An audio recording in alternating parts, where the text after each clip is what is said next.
রাজ্যের তরুণ প্রকৌশলীদের বাধ্য করে পুনর্নিয়োগের মেলা শুরু হয়েছে বিদ্যুৎ দপ্তরের অধীনে থাকা ত্রিপুরা বিদ্যুৎ নিগমে।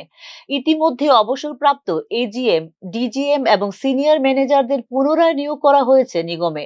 গত বেশ কিছু কাল ধরে এই ধারা অব্যাহত থাকার কারণে তরুণ প্রকৌশলীদের নিয়োগ থেকে যাচ্ছে অধরাই।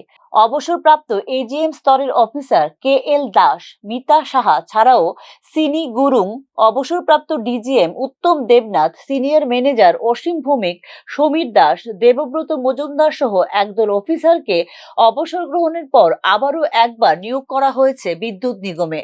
বিদ্যুৎ দপ্তরের জ্ঞাতসারে এই ধরনের কার্যকলাপ হচ্ছে বলে জানিয়েছেন সংশ্লিষ্ট তথ্যবিজ্ঞ মহল।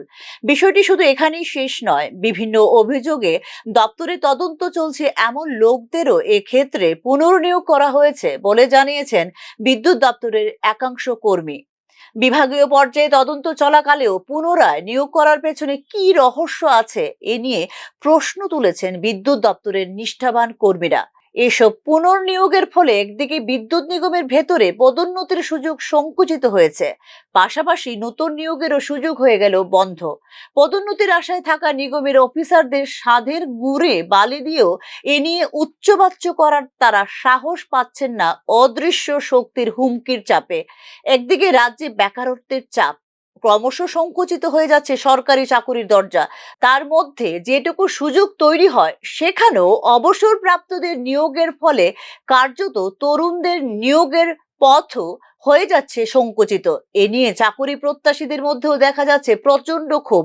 এমনিতেই পরিষেবা নিয়ে বিস্তর অভিযোগ রয়েছে রাজ্য বিদ্যুৎ দপ্তর এবং বিদ্যুৎ নিগমের বিরুদ্ধে। ভোক্তাদের মধ্যে রয়েছে অসন্তোষ।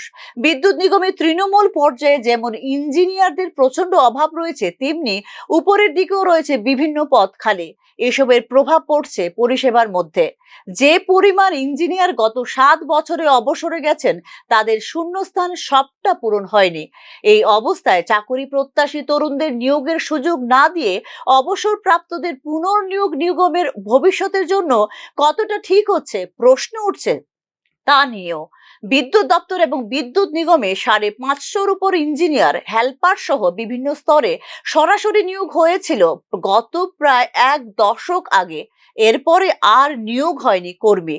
এই সময়ে আউটসোর্সিং এর মাধ্যমে কিছু লোক নিয়োগ করা হলেও কাজের নিরাপত্তা না থাকা এক্ষেত্রে পড়ছে নেতিবাচক প্রভাব। তার উপরে আবারও এক প্রস্তাব পুনর্নিয়োগ বিক্ষুব্ধ চাকরি প্রত্যাশীরা। ব্যুরো রিপোর্ট, নিউজ নাও।